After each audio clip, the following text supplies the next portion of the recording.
네, 여러분 안녕하세요.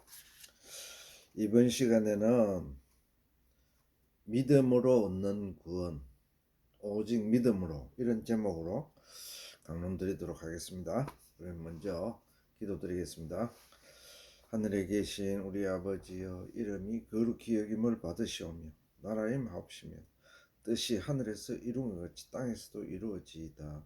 오늘날 우리에게 일용할 양식을 주옵시고 우리가 우리에게 죄 지은 자를 사하여 준 것 같이 우리 죄를 사하여 주옵시고 우리를 시험에 들게 하지 마옵시고 다만 악에서 구하옵소서. 대개 나라와 권세와 영광이 아버지께 영원히 있사옵나이다. 아멘. 예, 우리가 전번 시간까지 우리가 주님과 한몸 된 교회를 이룬다, 그렇게 우리가 공부를 했습니다. 이번 시간에는 믿음은 무엇이며 믿음의 중요성은 어떤 것인가에 대해서 공부하도록 하겠습니다. 사도행전 16장 31절 본문 말씀을 봉독하도록 하겠습니다. 가로되 주 예수를 믿으라. 그리하면 너와 네 집이 구원을 얻으리라. 이 말씀은 우리가 늘 듣던 말씀이죠. 또 에베소서 2장 8절 말씀입니다. 너희가 그 은혜를 인하여 믿음으로 말미암아 구원을 얻었나니 이것이 너희에게 난 것이 아니요 하나님의 선물이라. 네, 우리가 이 앞에 성경 공부를 쭉 하면서 창세기서부터 주님 십자가에 달린 그 내용까지 우리가 다 역사적인 공부를 했습니다. 그래서 주님이 이 땅에 오셔서 온갖 고난과 멸시천대 끝에 십자가상에서 창에 찔려 가시관을 쓰신 채 돌아가시면서 사탄 권세를 무너뜨리고 사망 권세를 이겼죠. 그래서 주님께서 다 이루었다고 선언하셨습니다. 그런데 주님의 메시아 사역은 이 땅에 오셔서 주님께서는 100%다 완성시키고 이제 하늘로 올라가셨습니다. 그런데 이 땅에 남아있는 우리들에게 할 일이 있습니다. 주님의 구원 사역은 다 이루었지만 우리들은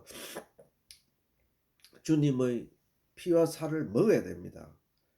그것이 없으면, 주님의 DNA가 없으면, 주님의 살과 피가 없으면 우리가 영생하지 못하고 부활하지도 못하고 아무것도 안 되죠. 그런데 이제 주님과 합하는 그 교착점이 바로 믿음이라는 말씀입니다. 우리들이 해야 될 것은 사도행전 16장 31절 말씀대로 예수님을 믿어야 되는 것입니다. 그래야 그 영생도 나한테 오고 미래의 그 신천신지도 나한테 오고 또 주님과의 사랑도 나한테 오고 주님의 자녀도 되고 주님과 부부도 되고 신랑 신부도 되고 또 주님의 제자도 되고 다 그런 것입니다. 그래서 우리가 해야 될 것은 예수님을 믿는 것입니다. 그래서 믿음에 대해서 지금부터 공부하도록 하겠습니다. 에베소서 2장 8절 본문 말씀, 너희가 그 은혜를 인하여 믿음으로 말미암아 구원을 얻었나니 이것이 너희에게서 난 것이 아니요 하나님의 선물이라.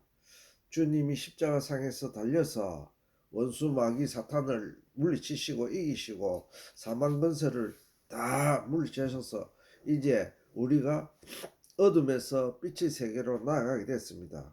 그래서 이제 우리에게 구원이라는 큰 보물을 안겨주셨습니다. 그런데 이제 그 보물을 내가 받아야 되는 거죠.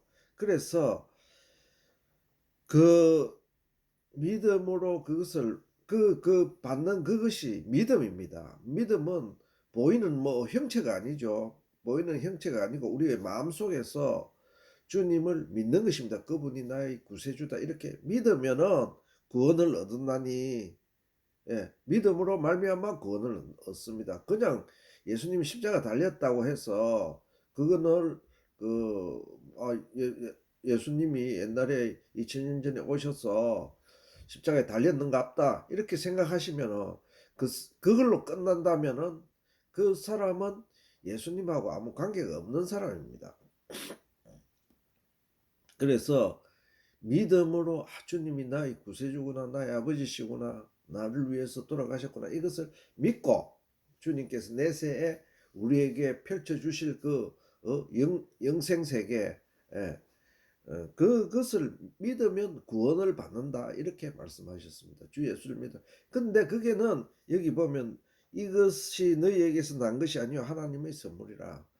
은혜, 앞에는 은혜라고 말씀하셨습니다. 은혜, 선물, 이거 무조건 주는 거죠. 그러니까 예수님만 의지하고 믿으면은 이거는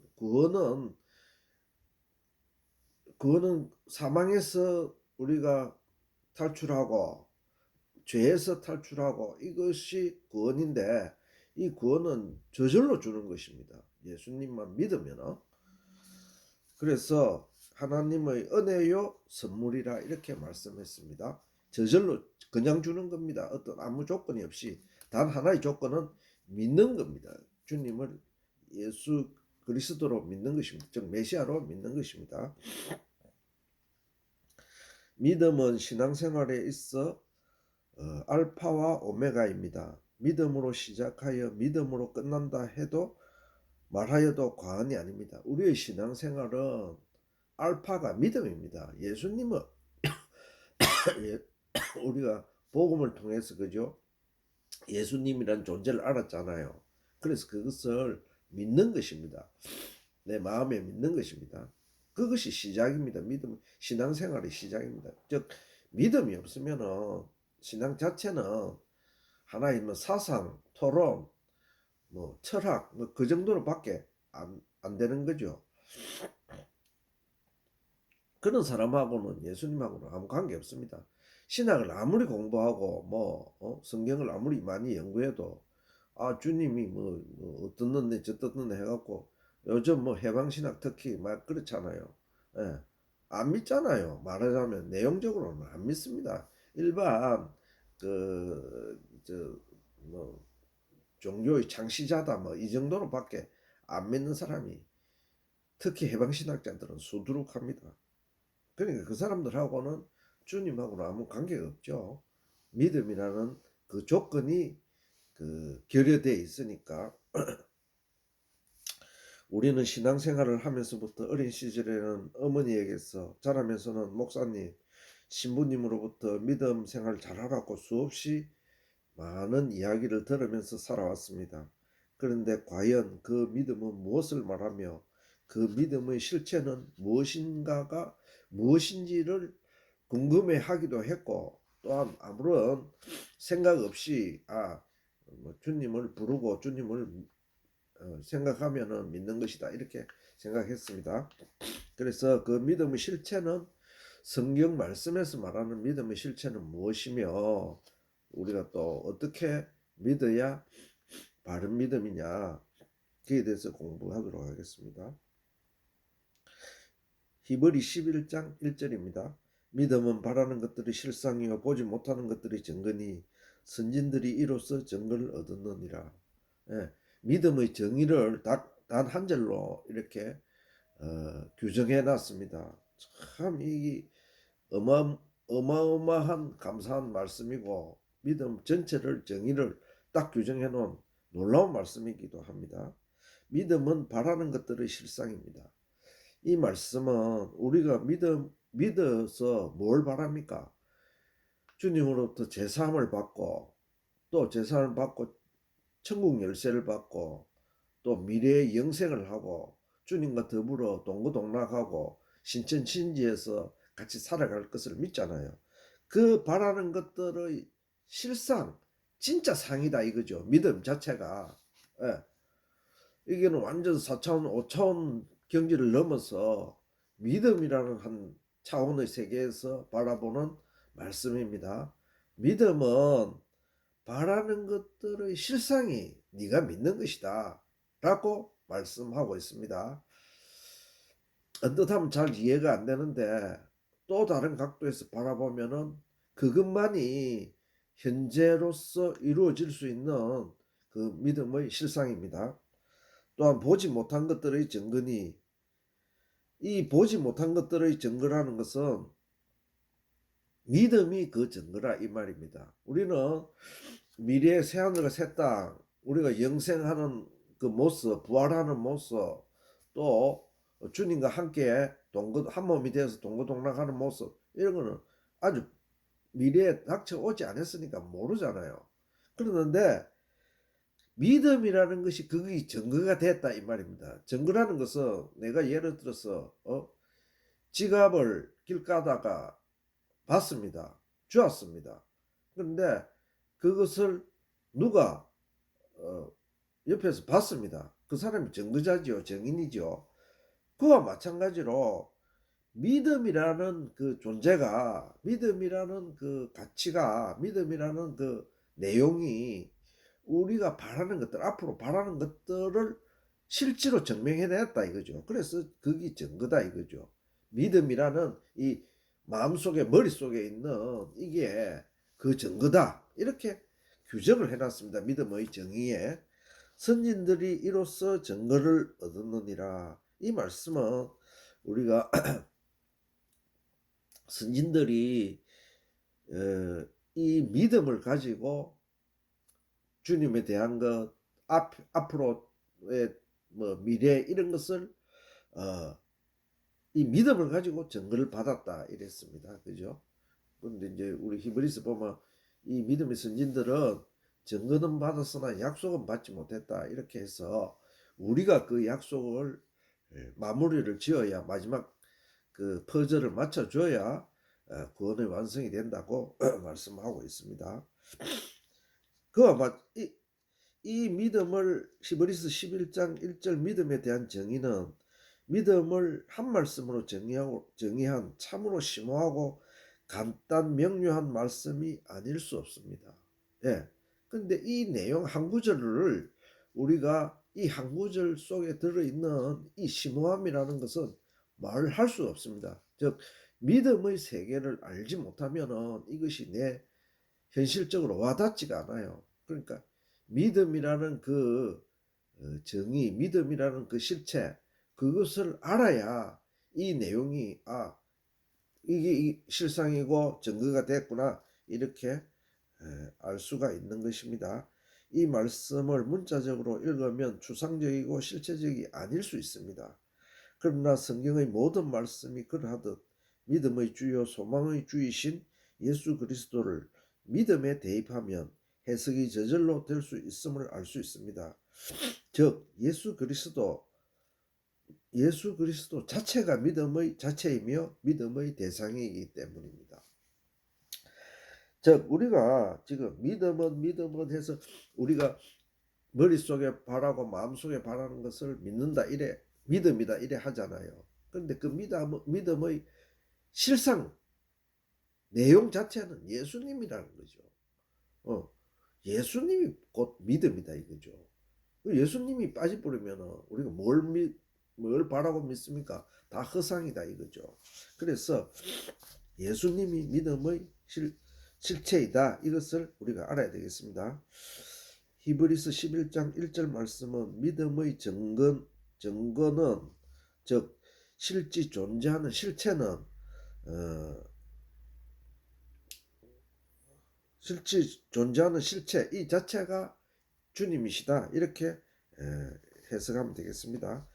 믿음의 선진들은 볼 수 없는 것, 소망하는 것을 다 믿음으로 증거를 받았는데 그 증거를 받음이 바로 믿음이라는 말씀입니다.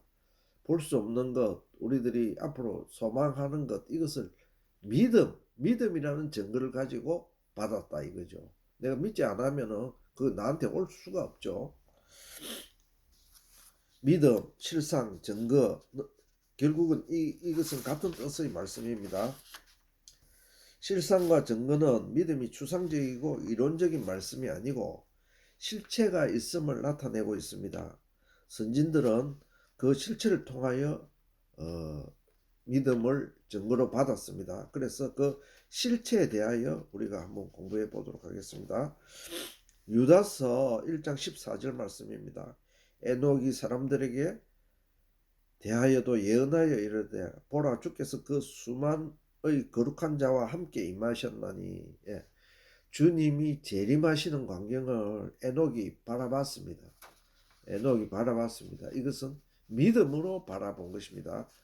자기가 환상을 볼 때. 그래서 수많은 거룩한 자와 우리가 주님의 재림에 대해서 우리가 이미 공부했죠. 우리가 들림받고 또 믿는 사람들은 주님의 자녀된 우리들은 부활을 해서 하늘 공중 세계에서 주님을 영접하고 그 수많은 사람들이 다시 이 땅에 내려온다는 그것을 지금 에녹이 믿음으로 증거하고 있습니다. 너희 조상 요한복음 8장 56절 말씀입니다. 너희 조상 아브라함은 나의 때 볼 것을 즐거워하다가 보고 기뻐하였느니라. 예. 바리새인들하고 주님이 토론을 할 때 내가 아브라함을 봤다 이러니까 네가 나이가 몇 살인데 몇천 년 전에 죽은 아브라함을 봤다 이 말. 그러니까 너희 조상 아브라함은 나의 때 볼 것을 즐거워하다가 보고 기뻐하였느니라. 아브라함이 주님이 이 땅에 오시고 메시아로 오신 것을 봤다 이거죠. 뭐로? 믿음으로, 환상으로 봤다 이거죠. 요한복음 5장 46절 말씀입니다. 모세를 믿었다면 또 나를 믿었으리니 이는 그가 내게 대하여 기록하였음이니라. 자, 우리가 모세 에집트에서 출애굽한 위대한 영웅 모세에 대한 기록을 우리가 모세 오경을 통하여 우리가 다 공부했습니다. 그죠? 그래서 유대인들 특히 유대인 종교 지도자들은 뭐 유대인 공동체 자체가 모세의 율법을 믿었습니다. 모세를 믿었으면 또 나를 믿었으리니 이는 그가 내게 대하여 기록하였습니다. 주님이 이 땅에 오셨지만은 이스라엘 백성이 믿지 않았습니다. 종교 지도자들은 도리어 그를 십자가에 못 박았죠. 그랬는데 주님이 바로 말씀하셨습니다. 너희들이 그렇게 애지중지하고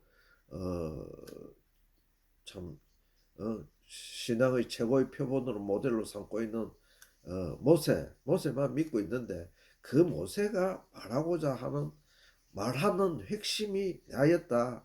예수님이었다. 이 말입니다. 그거를 너희들은 안 믿노 이런 뜻이었습니다.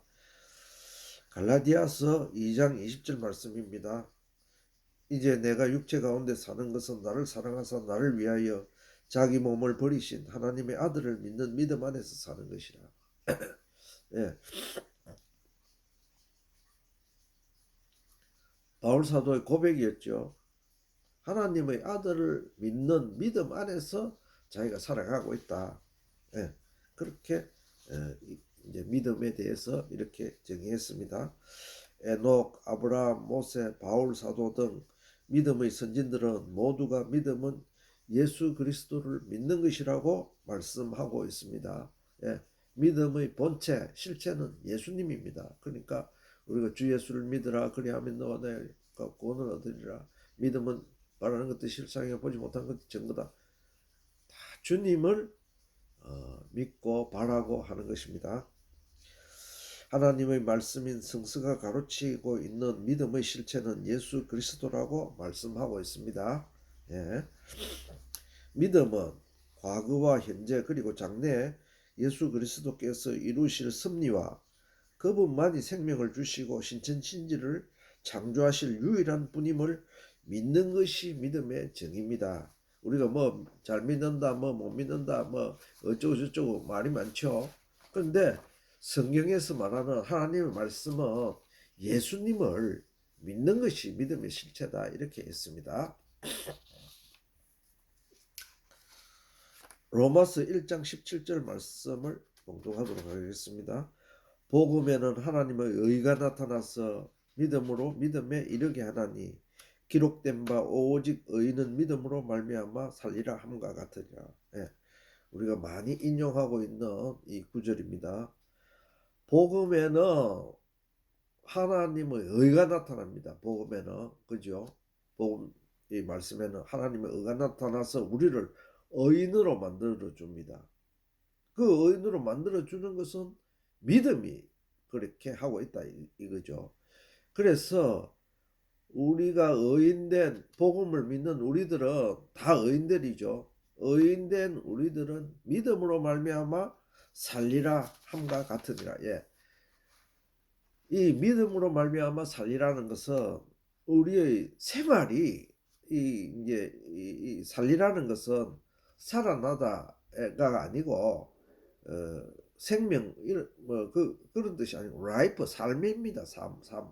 삶이 믿음으로 사는 것이 의인들의 할 일입니다. 그죠? 말씀은 복음 속에 있는 하나님의 의가 우리를 믿음에 이르게 하고 하나님의 자녀들인 우리들에게 믿음 때문에 살고 생을 영위하는 이유가 믿음이라는 말씀입니다. 우리의 사는 이유, 사는 조건, 또 삶의 방식이 다 믿음 안에 있다 이거죠. 예. 사실 신앙생활의 알파와 오메가는 믿음입니다. 서두에 그렇게 말씀드렸죠. 예수님과 우리는 예수님이 다 우리를 위하여 살려주시려고 다 세팅을 해놨습니다. 그리고 이루어 주셨습니다. 근데 그거를 내가 받아가야 됩니다. 그것 받아가는 접점이 믿음입니다. 예수님의 피와 살을 먹는 방법이 뭐 실제로 그 예표적인 피와 살이라고 말씀하셨는데 실제로 우리가 주님의 피와 살을 먹는 것이 아니고요. 뭐 어떤 종파에서는 그 떡을 떼면서 이게 실질적인 피와 살이다. 그거는 말도 안 되는 이야기죠. 그건 예표적입니다. 예표적. 피와 살을 먹는 방법은 믿음으로 받아들이는 것입니다. 주님과 하나가 됐다 이런 것입니다. 그래서 믿음은 우리 신앙생활의 알파와 처음도 믿음이고 마지막도 믿음입니다. 우리들이 예수님을 믿지 않는다면 주님은 우리와는 아무런 상관이 없는 분입니다. 누차 말씀했지만 주님이 오만 걸 다 이루고 오만 다 해놨지만은 내가 그걸 받아들이지 않으면은 그건 아무 상관이 없는 것입니다. 주님하고 나와는 관계가 없는 것입니다. 그게 바벨론이죠. 우리 인본주의, 사람 중심. 지금도 예수님에 대하여 의심하고 뭐 하는 사람들이 참 많습니다. 예, 뭐 해방신학자들 뿐만 아니고, 예. 그런데 그 사람들은 바로 믿음이 없기 때문에 그렇습니다. 그죠? 그 사람들하고 우리하고도 관계가 없습니다. 믿음 없는 사람하고 우리하고 무슨 관계가 있습니까? 우리는 예수님의 자녀들인데 그 사람들은 사탄의 자식들입니다.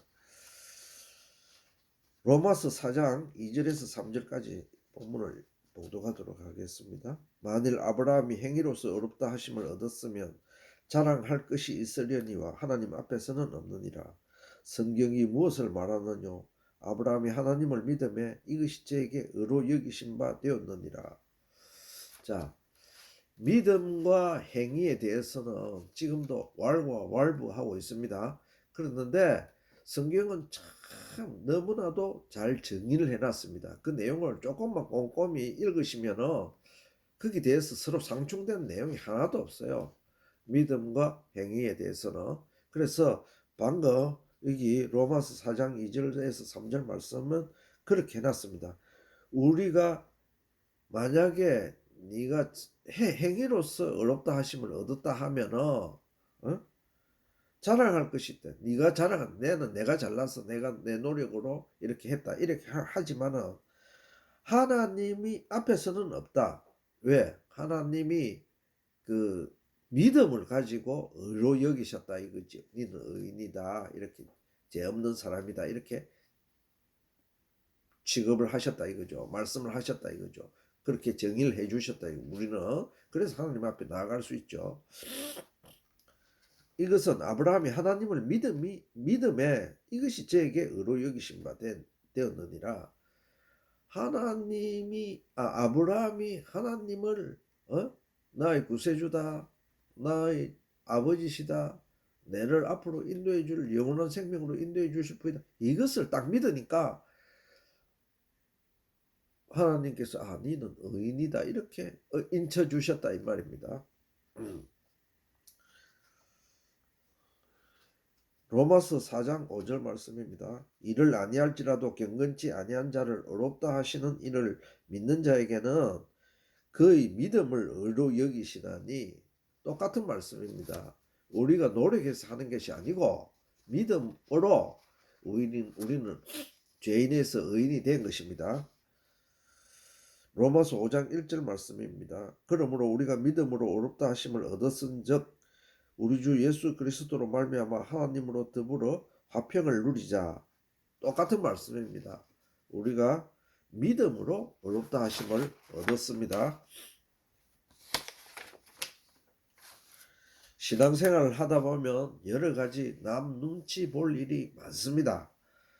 교회법, 교리, 주일성수, 11조, 헌금, 봉사 등 우리들은 본질을 제쳐놓고 외식에 흐를 수 있게 하는 부분들입니다. 이 내용이 믿음하고는 상관없이 외식에 흐를 수 있는 내용들입니다. 그랬는데 교회는 교회법이 있어야 되죠. 또한 교회를 만들려면 교리가 있어야 되죠. 각 파가. 또한 그 모이기를 힘쓰라 했으니까 모이려면 주일 성수를 해야 되죠. 또한 교회 운영을 하려면은 그 교역자 봉급도 줘야 되고 또 뭐 성전 수리도 하고 이러려면 11조와 헌금을 해야 되죠. 또한 교회에 나와서 뭐 말씀만 듣고 끝나면 안 되죠. 서로 모여서 떡을 떼려면은 누가 밥 짓는 봉사하는 사람이 있어야 됩니다. 또한 마당 쓰는 사람이 있어야 지저분 안 해죠. 화장실 청소하는 사람도 있어야 됩니다. 또 그러고 뭐 교회 성전 닦을 사람도 있어야 됩니다. 꽃꽂이 봉사하는 사람도 있어야 안 되겠습니까? 그런데 이것이 나쁘다는 것이 아니고요. 이것은 우리의 본질을 흐리게 할 수 있습니다. 즉 외식으로 흐를 수 있습니다. 외식의 가장 표본이 사두개인과 바리새인들 아닙니까? 제사장, 서기관들 아닙니까? 예수님이 가장 싫어하는 사람들이죠. 그래서 우리가 이것은 믿음의 본질을 흐리게 할 수 있으니까 믿음의 본질을 딱 알아야 이것도 다 할 수 있습니다. 믿음을 갖고 봉사해라 이 말이죠. 믿음을 갖고 뭐 11조를 하든 헌금을 하든 다 해라 이거죠. 믿음이 무엇인지를 잘 나타내 보이는 마태복음을 묵상해 보도록 하겠습니다. 마태복음 14장 25절에서 31절 말씀입니다. 밤 사경에 예수께서 바다 위로 걸어서 제자들에게 오시니 제자들이 그 바다 위로 걸어오심을 보고 놀라 유령이라 하며 무서워하여 소리 지르거늘 예수께서 즉시 일러 가라사대 안심하라 내니 두려워 말라. 중략하고요. 베드로가 배에서 내려 물 위로 걸어서 예수께로 가되 바람을 보고 무서워 빠져가는지라 소리질러 가로되 주여 나를 구원하소서 하니 예수께서 즉시 손을 내밀어 저를 붙잡으시며 가라사대 믿음이 적은 자여 왜 의심하였느냐 하시고, 주님께서 믿음이 적다고 그죠? 베드로에게 말씀하셨죠. 그래서 이 믿음이 뭔고 뭐 보면 우리가 알 수 있겠지만은 제자들이 아마 배를 고기 잡는가 그거는 모르겠지만 하여튼 배를 타고 있었어요. 그때가 밤 사경인데 캄캄한 밤인데 예수님이 그 제자들에게 가시려고 물 위로 걸어갔습니다. 갈릴리 바다 물 위로 걸어가서 배 한투로 오니까 제자들이 얼마나 놀랬겠습니까? 그래서 유령이라고 막 소리쳤어요. 귀신이라고 소리치니까 예수님이 나다 이렇게 말씀을 하셨어요. 그래서 그 소리를 듣고 베드로가 얼마나 주님을 사랑했던지 베드로가 물로 막 뛰들었습니다. 주님 빨리 만지고 붙잡아 보려고.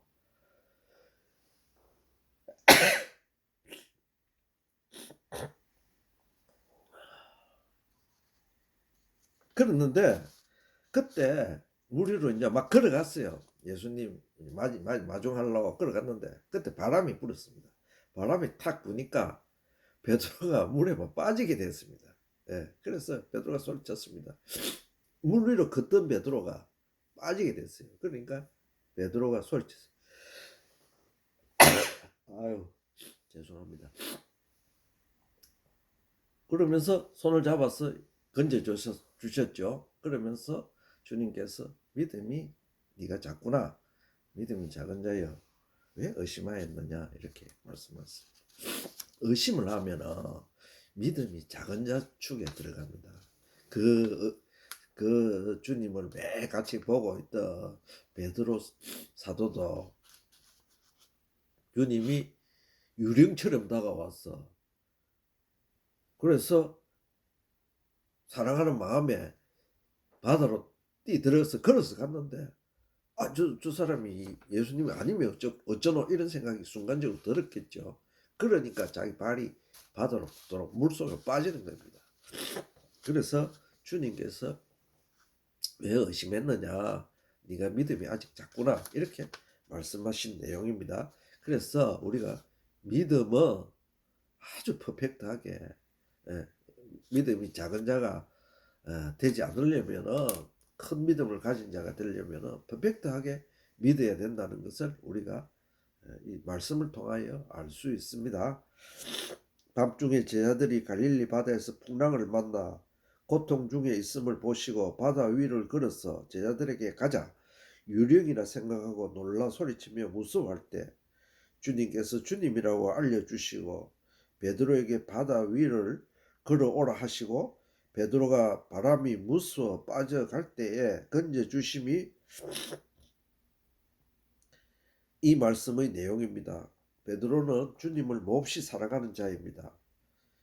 그리고 바람을 무서워하다가 바다에 빠져갔다 주님이 붙들어 주셨습니다. 우리가 본문 읽은 내용 그대로입니다.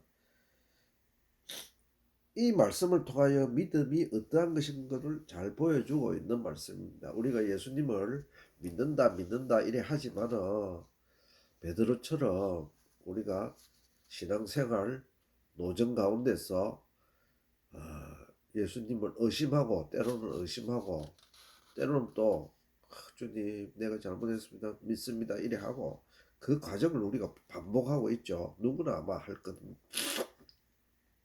저 자신을 포함해서 누구나 할 것이라고 나는 생각하고 있습니다.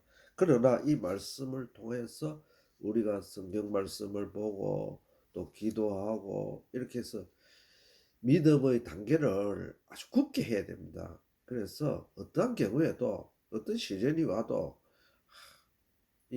주님을 의심하지 않고 믿어야 믿음이 주님한테 책만 안 듣죠. 믿음 있는 자다 이렇게. 베드로가 주님만을 바라보고 바다 위로 걸었다면 빠지지 않았을 것입니다. 우리는 이 말씀을 통하여 오직 주 예수 그리스도만을 바라보고 걸어야 함을 나타내며 그것이 믿음의 본질이라고 생각합니다. 네, 우리가 믿음은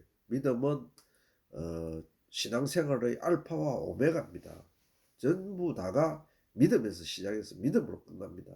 그래서 그 과정 중에 어떤 때는 주님이 내가 몸이 아프고 어떤 고난을 당할 때 나를 외면하라 이렇게 생각하고 주님이 뭐 참 계시냐 안 계시냐 뭐 이 정도까지 갈 때도 있지만은 방금 본문을 통해서 우리가 알 수 있듯이 믿음이 적은 자가 되지 않고 믿음이 큰 자가 될 수 있도록 우리가 다 기도하고 주님 오직 주님만을 바라보는 다 주님 바라기가 돼야 됩니다.